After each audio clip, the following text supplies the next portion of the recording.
You can't judge an album by its cover, but you can stare lovingly at the artwork. So let's stare lovingly at some artwork.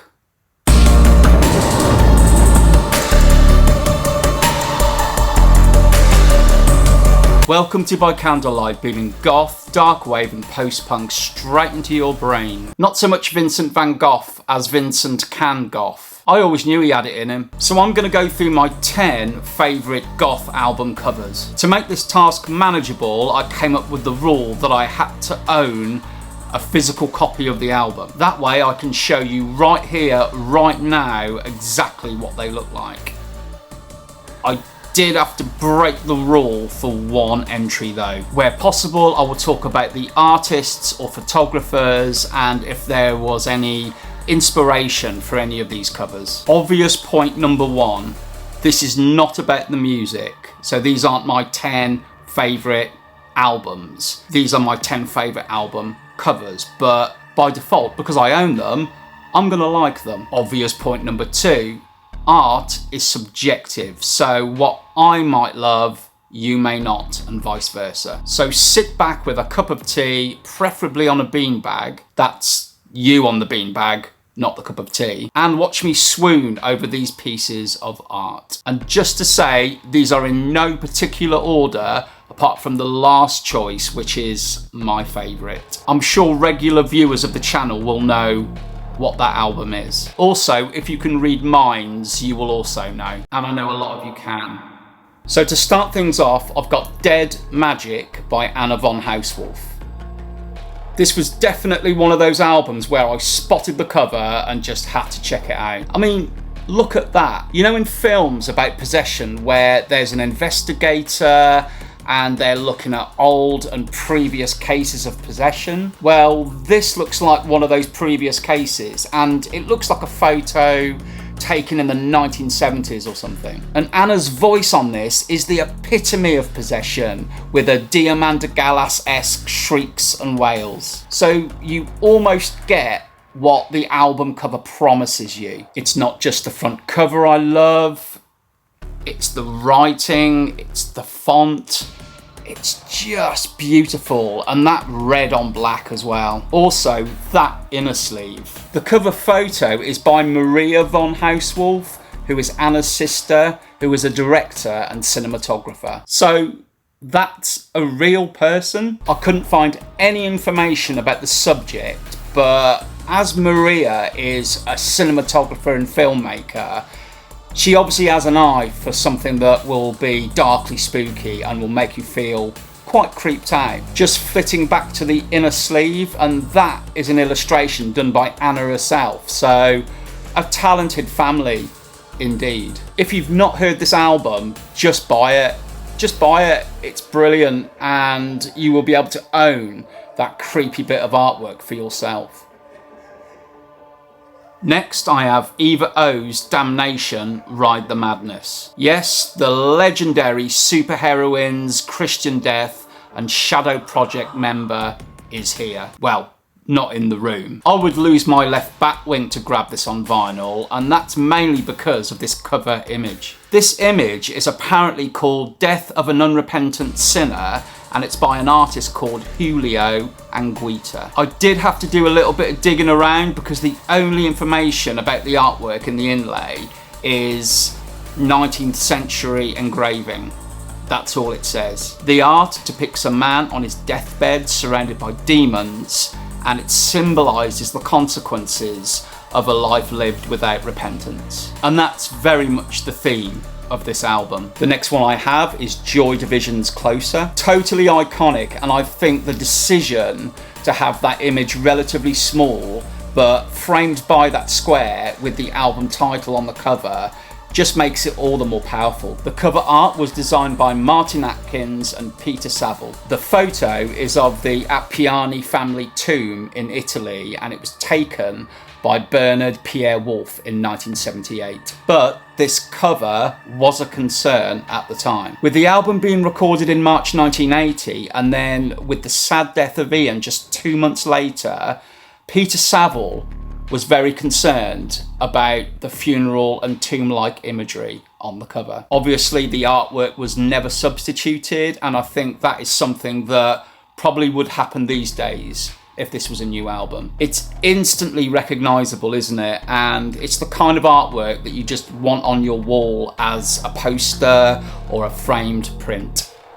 Next, I have Aurora by Ison, another one that would really benefit from vinyl ownership. This cover art is just beautiful. This piece was designed by Carolyn Hafner with the layout visual concept by Jenny Ekholm. I also like the illustrations of the musicians in the inlay too. Let me just show you.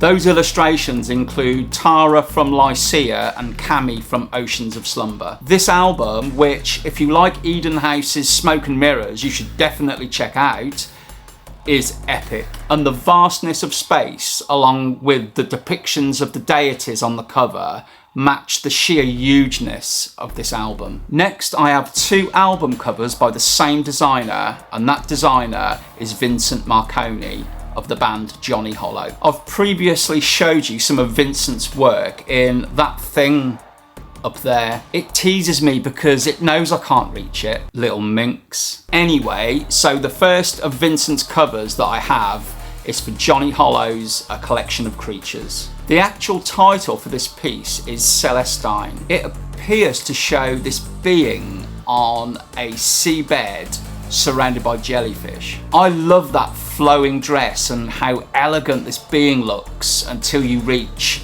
the grotesqueness of that head. And for me, the beautiful and the macabre is reflected in the music too. You get these strings pushed up against electronics. One moment it's lush, and then you get a jolt of cello into creepiness. The imagination of this band is absolutely reflected in this beautiful artwork. My next album and second Vincent piece is Walking with Strangers, The Birthday Massacre. Both the artwork and the music just came together for me on this one. I'm not saying that this is a concept album as such, but definitely has themes of innocent childhood, school days and growing up. And when you look at that cover, it seems to suggest a boarding school on the cusp of a forest with children playing into the early evening. The colour palette is just gorgeous, isn't it? And that sky makes it appear like